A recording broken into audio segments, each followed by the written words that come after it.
Tide Talk Web is back. The portal be portaling.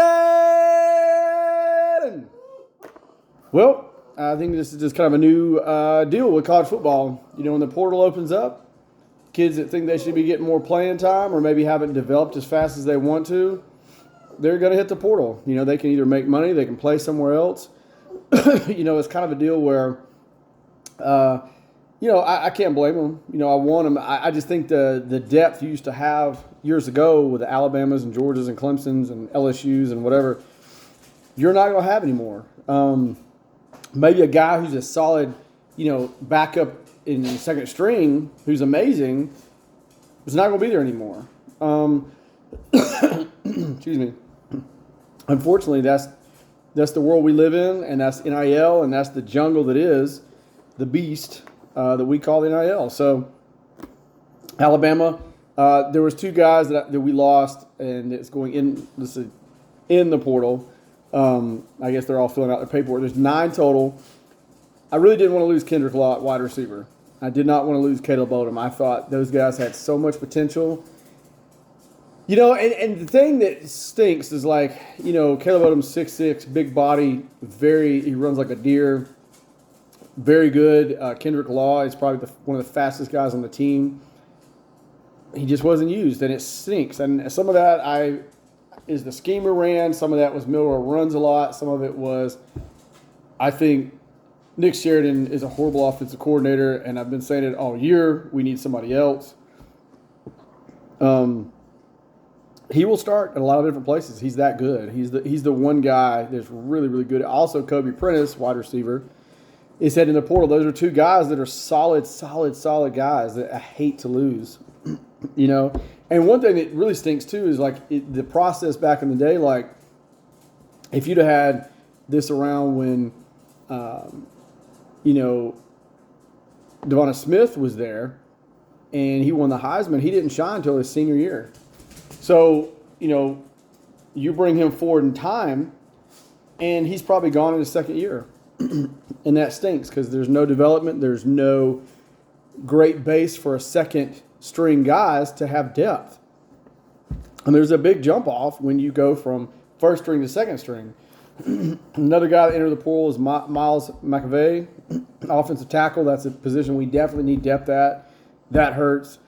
Danny Lewis Jr., tight end, didn't get played a lot. I think he knows he can play other places. And I wish all these people well. All these folks I wish well. Thank you for coming to Bama. He's going to go. Hunter Osborne on the defensive line, another depth piece that we really need. Excuse me. He's gone. Nakel Beltran, offensive tackle. Another offensive tackle. He was a great backup guy that we definitely need. He's gone. I will say this, in kind of calming fears in the wide receiver room.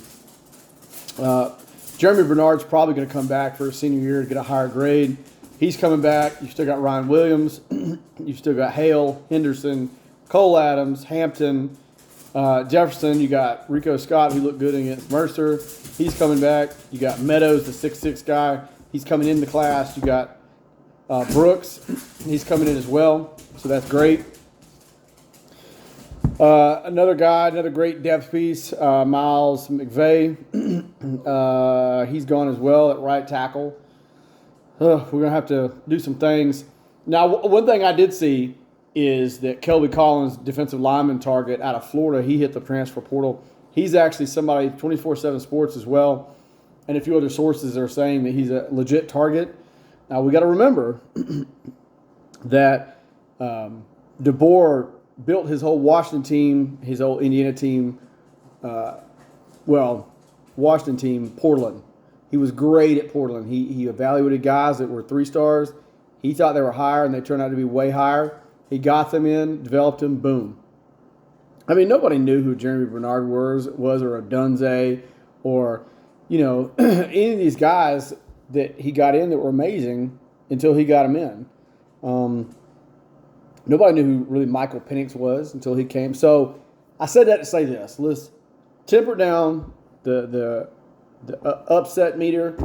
Got to remember, there's going to be more guys getting in this portal from every school. It's not just us. It's Ohio State, Texas, Miami, Florida, everybody. So let's just remember, it's all right. We're going to go get our guys we need, the guys we want. And if we need some backup guys, we're going to do it.